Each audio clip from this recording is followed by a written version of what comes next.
प्यारे बच्चों, स्वागत है आपका आज के इस वीडियो में। 20 सितंबर 2021 को एमए चतुर्थ सेमेस्टर का अंतर्राष्ट्रीय राजनीति के सिद्धांत का प्रथम प्रश्न पत्र है। इसके लिए मैं आपको एक मॉडल प्रश्न पत्र उपलब्ध करा रहा हूँ। आशा है ये मॉडल प्रश्न पत्र आपके लिए परीक्षा में उपयोगी सिद्ध होगा। पहले इसका सिलेबस जान लेते हैं। जो आपके पास फोर्थ सेमेस्टर है उसमें 4 यूनिट हैं। फर्स्ट यूनिट में आपके पास international politics, definition, nature, scope और डेवलपमेंट है इसकी प्रकृति, क्षेत्र और इसका विकास किस प्रकार से हुआ। जो दूसरी यूनिट है इसमें approaches and method of international politics है। तीसरी यूनिट में नेशनल पावर, राष्ट्रीय शक्ति, नेशनल इंटरेस्ट, राष्ट्रीय हित और उसकी जो आइडियोलॉजी या विचारधारा है उससे आधारित कुछ प्रश्न पूछे जाएंगे। चौथी यूनिट में फॉरेन पॉलिसी, जो आपकी विदेश नीति है, फॉरेन पॉलिसी एंड डिप्लोमेसी, जो कूटनीति है, role of non state actors in international relation, ये सभी प्रश्न आपके जो परीक्षा है इसमें पूछे जाएंगे। तो आइए शुरू करते हैं आज का वीडियो। आज का जो मॉडल प्रश्न पत्र है इसका पहला प्रश्न है, अंतर्राष्ट्रीय राजनीति स्वभावतः शक्ति तथा संघर्ष से संबंधित है। ये कथन किसका है? तो इसका सही उत्तर है जॉर्ज कैटलिन का। ए ऑप्शन इसका सही है। प्रश्न संख्या 2, मार्गेंथो के अनुसार राष्ट्रीय हित की अभिवृद्धि का सबसे महत्वपूर्ण साधन क्या है? तो जो मार्गेंथो थे उनके अनुसार कूटनीति अंतर्राष्ट्रीय जो हित है हमारा या राष्ट्रीय हित है उसकी अभिवृद्धि का सबसे महत्वपूर्ण साधन है। तीसरा संभावित प्रश्न, अंतर्राष्ट्रीय राजनीति में सर्वप्रथम व्यवस्था सिद्धांत किसने प्रतिपादित किया? तो बच्चों इसका सही उत्तर है मैक्लेलैंड। कुछ पुस्तकों में आपने मार्टिन कापलान का सट्टर निकाय दृष्टिकोण पढ़ा होगा, लेकिन उससे पहले मैक्लेलैंड ने इसको प्रतिपादित किया था।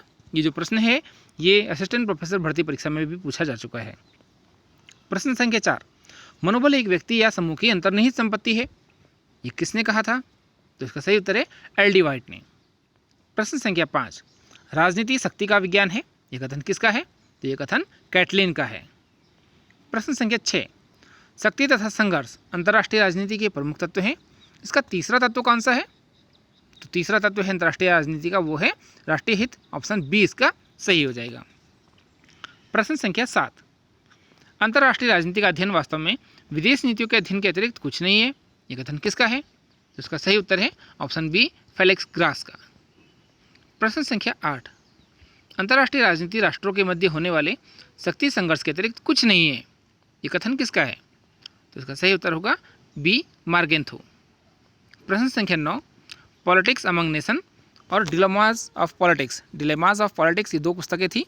इसका लेखक कौन है? तो इसका सही उत्तर है मार्गेंथो। ऑप्शन डी इसका सही हो जाएगा। प्रश्न संख्या 10, द्वितीय विश्व युद्ध के बाद कौन से संगठन अस्तित्व में आए?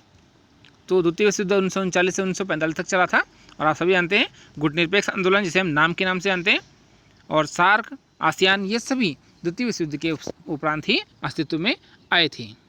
प्यारे बच्चों, प्रश्न संख्या 11 है, किसने कहा था अंतर्राष्ट्रीय राजनीति को एक स्वतंत्र विषय का दर्जा दिया जाना चाहिए? तो इसका सही उत्तर है क्विंसी राइट। ऑप्शन डी इसका सही हो जाएगा। प्रश्न संख्या 12, अंतर्राष्ट्रीय राजनीति के यथार्थवादी उपागम के प्रतिपादक कौन है? तो जो यथार्थवादी उपागम इसके प्रतिपादक है मार्गेंथो। बी ऑप्शन इसका सही हो जाएगा। प्रश्न संख्या 13, 1919 तक अंतर्राष्ट्रीय राजनीति किस विषय का एक अंग माना जाता था? तो जो अंतर्राष्ट्रीय राजनीति है इसे 1919 तक इतिहास के अंग के रूप में पढ़ाया जाता था, अर्थात ये इतिहास का अंग था। प्रश्न संख्या 14, सर्वप्रथम अंतर्राष्ट्रीय राजनीति का प्रोफेसर होने का गौरव किसे प्राप्त हुआ? तो ये आपको याद रखना है, इसका जो पहला प्रोफेसर था वो थे एल्फ्रेड जिमर्न। ए ऑप्शन इसका सही हो जाएगा। प्रश्न संख्या 15, राष्ट्रसंघ शांति की एक गारंटी है। ये कथन किसका है? तो इसका सही उत्तर है वुड्रो विल्सन का। बी ऑप्शन इसका सही हो जाएगा। प्रश्न संख्या 16, अंतर्राष्ट्रीय राजनीति 1935 नामक पुस्तक का लेखक कौन है? तो इंटरनेशनल पॉलिटिक्स तो ये आपका पेपर भी है और पुस्तक का नाम भी इंटरनेशनल पॉलिटिक्स है, तो इसका लेखक है सुमा। सी ऑप्शन इसका सही हो जाएगा। प्रश्न संख्या 17, द स्टडी ऑफ वार, इसका लेखक कौन है? तो इसका लेखक है क्विंसी राइट। आपको ध्यान रखना है, द स्टडी ऑफ वार 1500 से 1940 तक एक पुस्तक है, इसका लेखक है क्विंसी राइट। प्रश्न संख्या 18, system and process in international politics, इसका लेखक कौन है?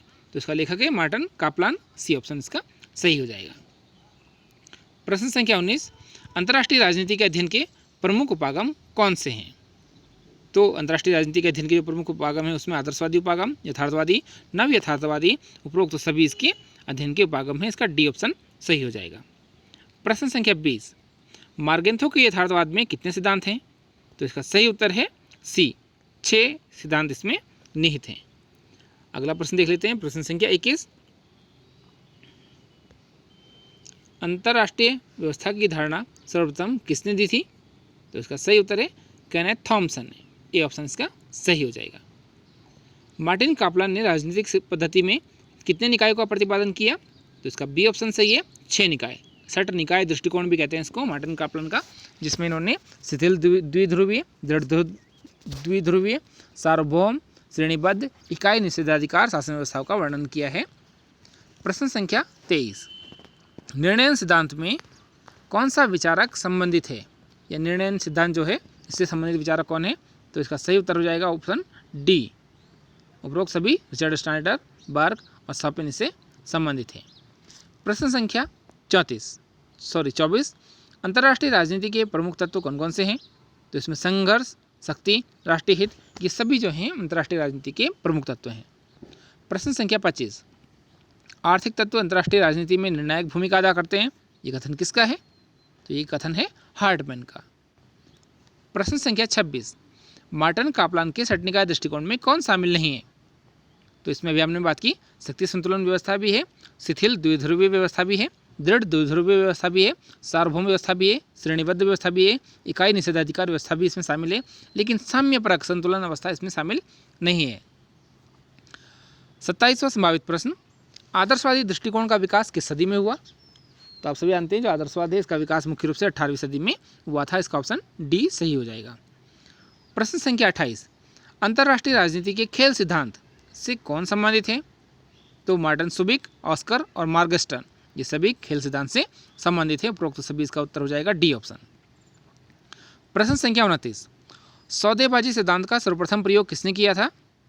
तो सौदेबाजी सिद्धांत का जो सर्वप्रथम प्रयोग किया था वो था थॉमस सेलिंग ने। इसका बी ऑप्शन सही हो जाएगा। प्रश्न संख्या 30, खेल सिद्धांत का प्रतिपादक कौन था? तो खेल सिद्धांत का प्रतिपादक था सुबिक, जबकि इसका प्रयोग किसने किया था? थॉमस सेलिंग ने। प्रश्न संख्या 31, यथार्थवाद के अनुसार राजनीति का उच्चतम मूल्य क्या है? तो इसका सही उत्तर है विवेक। राजनीति का उच्चतम मूल्य होता है विवेक। प्रश्न संख्या 32, राष्ट्रीय शक्ति के प्रमुख तत्व कौन कौन से हैं? तो जो राष्ट्रीय शक्ति है, नेशनल पावर है, उसके मुख्य रूप से औद्योगिक क्षमता, कूटनीति, सैनिक क्षमता, ये सभी इसके प्रमुख तत्व होते हैं। प्रश्न संख्या 33, शक्ति को अंतर्राष्ट्रीय राजनीति की क्या कहा जाता है? तो जो शक्ति है उसे अंतर्राष्ट्रीय राजनीति की कुंजी कहा जाता है। सी ऑप्शन इसका सही है। प्रश्न संख्या 34, ई.एच. कार ने राष्ट्रीय शक्ति के कितने रूप बताए हैं? तो जो ई.एच. कार है उसने राष्ट्रीय शक्ति के 3 रूप बताए हैं। प्रश्न संख्या 35, संधि तथा समझौते राष्ट्रीय हित की अभिवृद्धि का कौन सा साधन है? तो ये इसके बाध्यकारी साधन है। प्रश्न संख्या 36, शक्ति विश्व राजनीति पर राज्य का संपूर्ण प्रभाव है, ये कथन किसका है? तो ये कथन है पामर पार्किंस का। ऑप्शन डी इसका सही हो जाएगा। प्रश्न संख्या 37, विचारधारा तथा मनोबल राष्ट्रीय शक्ति के कैसे तत्व हैं? तो विचारधारा हो या मनोबल हो, दोनों ही दिखाई नहीं दे सकते, तो ये दोनों अदृश्य तत्व हैं, अदृश्य रूप हैं। 38वां संभावित प्रश्न, निम्नलिखित में से किसे राष्ट्रीय शक्ति का प्रमुख स्रोत माना जाता है? तो जो सैनिक तत्व हैं उसे राष्ट्रीय शक्ति का मुख्य स्रोत माना जाता है, और ये माना जाता है कि जिस राष्ट्र के पास जितनी अधिक सैनिक शक्ति होगी वो उतना ज़्यादा शक्तिशाली कहलाएगा। प्रश्न संख्या 39, हमारे कोई शाश्वत मित्र नहीं है और ना ही कोई शाश्वत शत्रु हैं, केवल हमारे हित ही शाश्वत हैं, ये कथन किसका है? तो इसका सही उत्तर है लॉर्ड पामर्स्टन का। ए ऑप्शन सही हो जाएगा। प्रश्न संख्या 40, निम्नलिखित में से कौन राष्ट्रीय हित की अभिवृद्धि का साधन नहीं है? तो राष्ट्रीय हित की अभिवृद्धि में युद्ध भी काम आते हैं, कूटनीति भी, साम्राज्यवाद भी, लेकिन चुनाव इसका साधन नहीं है। प्रश्न संख्या 41, आर्थिक साधनों को आर्थिक शस्त्रागार की संज्ञा किसने दी? जो आर्थिक साधन है, तो इसका सही उत्तर है पामर पार्किंस ने। बी ऑप्शन इसका सही है। प्रश्न संख्या 42, शक्ति संतुलन के साधन कौन कौन से हैं? तो इसका सैनिक संगठन, संधि, निशस्त्रीकरण, ये सभी इसके शक्ति संतुलन के साधन हैं। प्रश्न संख्या 43, सामूहिक सुरक्षा का सिद्धांत सर्वप्रथम कब अपनाया गया? प्यारे बच्चों, सामूहिक सुरक्षा का सिद्धांत जो था संयुक्त राष्ट्र संघ ने अपनाया था और ये 1950 में अपनाया गया था। प्रश्न संख्या 44, युद्ध रोकने का प्रभावी साधन क्या है? तो इसका एकमात्र साधन है वो है सामूहिक सुरक्षा। सामूहिक सुरक्षा का जो सिद्धांत है वो एक सब के लिए, सब एक के लिए सिद्धांत पर आधारित है। अगला प्रश्न देखते हैं, सामूहिक सुरक्षा का सिद्धांत का जनक कौन था? तो प्रश्न संख्या 45, इसका ए ऑप्शन सही है, वुड्रो विल्सन। ये सामूहिक सुरक्षा सिद्धांत के जनक थे। प्रश्न संख्या 46, एक सब के लिए, सब एक के लिए सामूहिक सुरक्षा का यह मंत्र किसने दिया? तो ये मंत्र दिया था मार्गेंथो ने, इन्होंने एक पुस्तक लिखी है पॉलिटिक्स अमंग नेशन। प्रश्न संख्या 47, सामूहिक सुरक्षा का सिद्धांत अब पुराना पड़ गया है, यह कथन किसका है? तो इसका सही उत्तर है क्लाइड का। प्रश्न संख्या 48, विदेश नीति का प्रारंभिक बिंदु क्या होता है? तो विदेश नीति का प्रारंभिक बिंदु होता है राष्ट्रीय हित। कोई भी देश अपनी विदेश नीति राष्ट्रीय हितों को ध्यान में रखकर ही बनाते हैं। प्रश्न संख्या 49, विदेश नीति केवल कल्पना नहीं है, यह राष्ट्रीय हित की व्यावहारिक धारणाओं का परिणाम है। यह कथन किसका है? तो इसका सही उत्तर है हामू का। प्रश्न संख्या 50, किसी देश की विदेश नीति उसकी भौगोलिक परिस्थितियों के अनुसार निश्चित होती है। ये कथन किसका है? तो ये कथन है के.एम. पणिक्कर का। प्यारे बच्चों, यहाँ इससे मिलती जुलती एक परिभाषा और भी आती है एग्जाम में, कई बार हम उसमें कन्फ्यूज हो जाते हैं कि किसी देश की विदेश नीति उसके भूगोल द्वारा निर्धारित होती है। ये कथन नेपोलियन का है। और भौगोलिक परिस्थितियों के अनुसार निश्चित होती है, ये कथन के.एम. पणिक्कर का है। अगला प्रश्न देखते हैं, प्रश्न संख्या 51, विदेश नीति का कौन सा तत्व नहीं है? तो संधि, युद्ध, मध्यस्थता, ये सभी इसके तत्व हैं। इसका डी ऑप्शन सही हो जाएगा कि उपरोक्त में से कोई नहीं, अर्थात ये सभी इसके विदेश नीति के तत्व हैं। प्रश्न संख्या 52, भारत की विदेश नीति का प्रमुख सिद्धांत क्या है? तो जो भारत की विदेश नीति है इसका प्रमुख सिद्धांत है गुटनिरपेक्षता। प्रश्न संख्या 53, पंचशील सिद्धांत जो भारत और चीन के मध्य हुआ था समझौता, ये किस वर्ष हुआ था? तो इसका सी ऑप्शन सही है, 1954 में। प्रश्न संख्या 54, निम्नलिखित में से पंचशील का सिद्धांत नहीं है। तो इसमें अनाक्रमण, अखंडता, हस्तक्षेप, समानता तथा सहयोग, शांतिपूर्ण सह अस्तित्व, ये 5 चीज़ें आपके पंचशील में शामिल हैं, लेकिन साम्राज्यवाद पंचशील में शामिल नहीं है। आपको याद रखना है पंचशील में 5 चीज़ें कौन कौन सी है? वो है अनाक्रमण, अखंडता, हस्तक्षेप, समानता तथा सहयोग, शांतिपूर्ण सह अस्तित्व, ये 5 चीज़ें। प्रश्न संख्या 55, द नर्व्स ऑफ गवर्नमेंट नामक पुस्तक का लेखक कौन है? तो इसका सही उत्तर है कार्ल डाइच।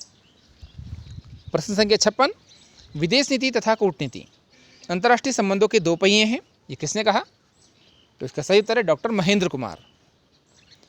प्रश्न संख्या 57, ए स्टडी ऑफ वार का लेखक कौन है? तो इसका सही उत्तर है स्टैनले हॉफमैन। प्रश्न संख्या 58, 2021 में गुटनिरपेक्ष राष्ट्रों की सदस्य संख्या कितनी है? तो इसका सही उत्तर है 120।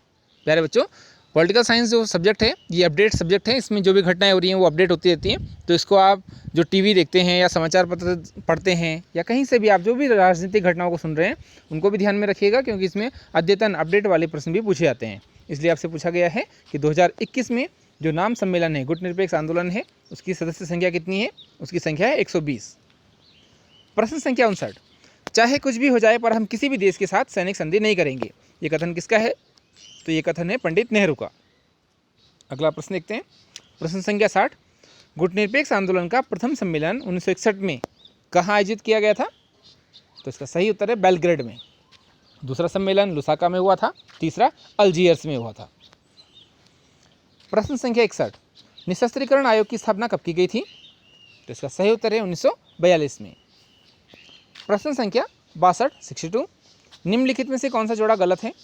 तो एनपीटी जिसे हम परमाणु प्रसार संधि कहते हैं 1968 में बनी थी। पीटीबीटी जिसे हम पार्शियल टेस्ट बैन ट्रीटी कहते हैं, आंशिक परमाणु परीक्षण निषेध संधि, ये 1963 में ही बनी थी। स्टार्ट 1991, ये भी बिल्कुल सही है। स्टार्ट सेकेंड लिखा है जो वो 2002 लिखा है, तो ये गलत है। स्टार्ट सेकेंड 1993 में हुआ था, तो इसका डी ऑप्शन गलत हो जाएगा। प्रश्न संख्या 63, जैविक शस्त्र समझौता कब लागू किया गया था? तो ये 1975 में लागू किया गया था। जो जैविक शस्त्र होते हैं इसमें मुख्य रूप से बेसिलस थुरिंजिएंसिस का प्रयोग किया जाता है और बैक्टीरिया के माध्यम से युद्ध लड़े जाते हैं, जिससे वर्तमान में आप देख रहे होंगे कोरोना महामारी ये एक जैविक युद्ध का रूप ले सकती है, या इसको हम जैविक युद्ध कह सकते हैं। अगला प्रश्न, प्रश्न संख्या 64, कूटनीति शब्द का सर्वप्रथम प्रयोग किसने किया? तो जो ये डिप्लोमेसी है इसका प्रयोग किया था एडमंड बर्क ने। प्रश्न संख्या 65, थर्ड वर्ल्ड तीसरी दुनिया शब्द का जनक कौन था? तो इसका जनक था अल्फ्रेड सोवी। प्रश्न संख्या 66, शीत युद्ध शब्द का प्रथम प्रयोग किसने किया था? तो ये प्रयोग किया था बर्नार्ड बारुच ने। प्रश्न संख्या 67, चर्चिल के फुलटन भाषण का संबंध किससे है? तो जो चर्चिल का फुलटन भाषण था इसका संबंध शीत युद्ध से है। चर्चिल जो थे वो ब्रिटेन के प्रधानमंत्री थे और इन्होंने फुलटन नामक स्थान पर एक भाषण दिया था अमेरिका के पक्ष में, और सोवियत संघ के विरोध में इन्होंने कहा था कि सोवियत बर्बरता के खिलाफ आंग्ल अमेरिकी गठबंधन नितांत आवश्यक है, और इन्होंने सोवियत संघ को बर्बर राज्य की संज्ञा दी, जिसके बाद शीत युद्ध का मुख्य रूप से प्रारंभ हो गया। क्योंकि ये फुलटन नामक स्थान पर दिया गया था इसलिए इसे चर्चिल का फुलटन भाषण भी कहते हैं। इसका संबंध शीत युद्ध से है, बी ऑप्शन इसका सही है। प्रश्न संख्या 68, संयुक्त राष्ट्र संघ का मुख्यालय कहाँ स्थित है? तो इसका मुख्यालय न्यूयॉर्क में स्थित है। और अगर आपसे पूछा जाए कि अंतर्राष्ट्रीय न्यायालय का मुख्यालय कहाँ स्थित है, तो वो नीदरलैंड के हैग में स्थित है। प्रश्न संख्या 69, संयुक्त राष्ट्र संघ की 2021 में सदस्य संख्या कितनी है? वर्तमान में संयुक्त राष्ट्र संघ की जो सदस्य संख्या है वो है 193 और जो 193वां देश है, 193वां देश है वो है दक्षिणी सूडान, जो कि 2011 में संयुक्त राष्ट्र संघ का सदस्य बना। आइए अगला संभावित प्रश्न देखते हैं। प्रश्न संख्या 70, वर्तमान में संयुक्त राष्ट्र संघ के महासचिव कौन है? तो वर्तमान जो संयुक्त राष्ट्र महासचिव हैं वो है एंटोनियो गुटेरेज, जो कि पुर्तगाल से हैं। प्रश्न संख्या 71, शांति के लिए एकता प्रस्ताव कब पारित किया गया? तो जो शांति के लिए एकता प्रस्ताव है वो 1950 में प्रस्तावित किया गया। अगला प्रश्न, प्रश्न संख्या 72, विश्व मानवाधिकार दिवस कब मनाया जाता है? तो ये 10 दिसंबर को मनाया जाता है। इसका सी ऑप्शन बिल्कुल सही है। मानवाधिकारों की जो घोषणा हुई थी वो 10 दिसंबर 1948 को हुई थी।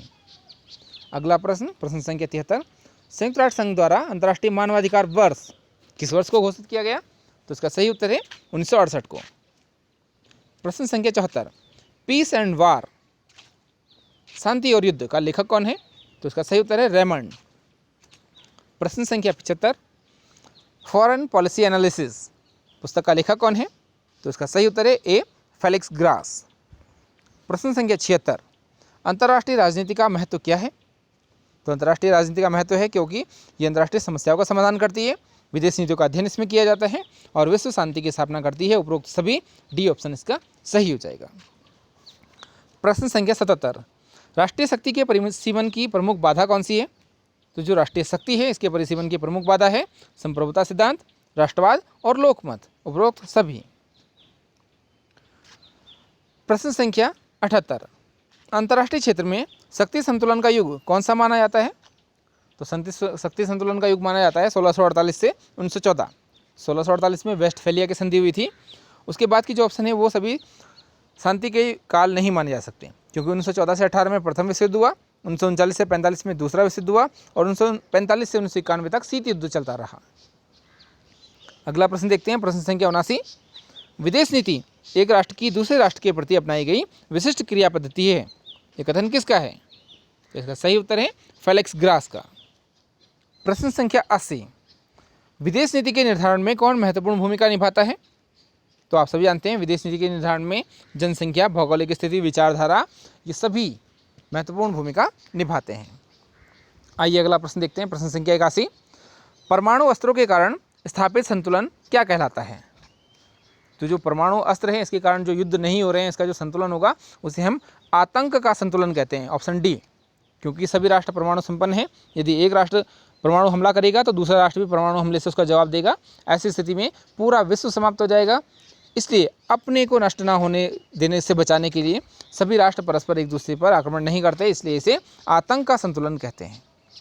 प्रश्न संख्या 82, ग्लासनोस्ट और पेरेस्ट्रोइका की नीति का प्रतिपादक कौन था? तो इसका ऑप्शन डी सही है, मिखाइल गोर्बाचोव, जो कि यूएसएसआर के अंतिम राष्ट्रपति थे और इनके कारण अंत में जो शीत युद्ध था उसका समाप्ति हुई। प्रश्न संख्या 83, नवीन अंतर्राष्ट्रीय व्यवस्था की विशेषता क्या है?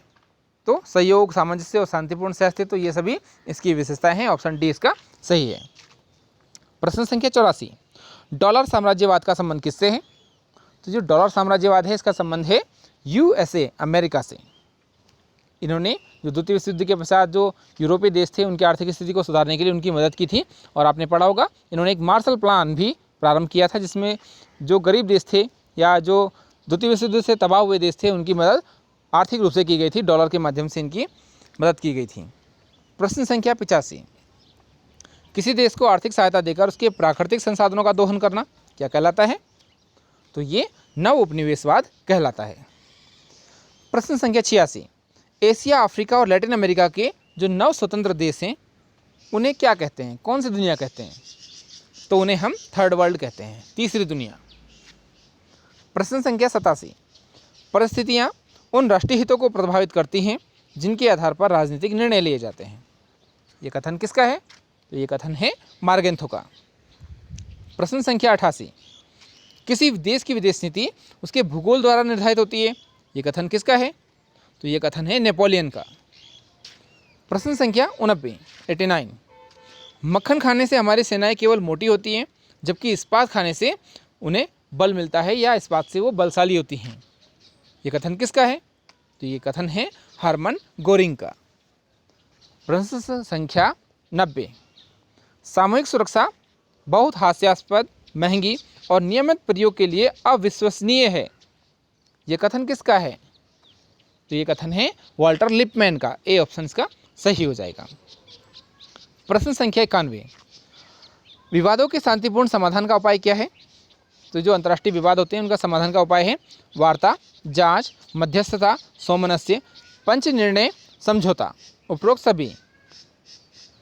प्रश्न संख्या 92, तेल उत्पादक क्षेत्रों पर नियंत्रण स्थापित करने की नीति क्या कहलाती है? इसे तेल कूटनीति कहते हैं। बी ऑप्शन इसका सही हो जाएगा। प्रश्न संख्या 93, आर्थिक साधन केवल प्रभावशाली ही नहीं अपितु विदेश नीति के साधन भी हैं।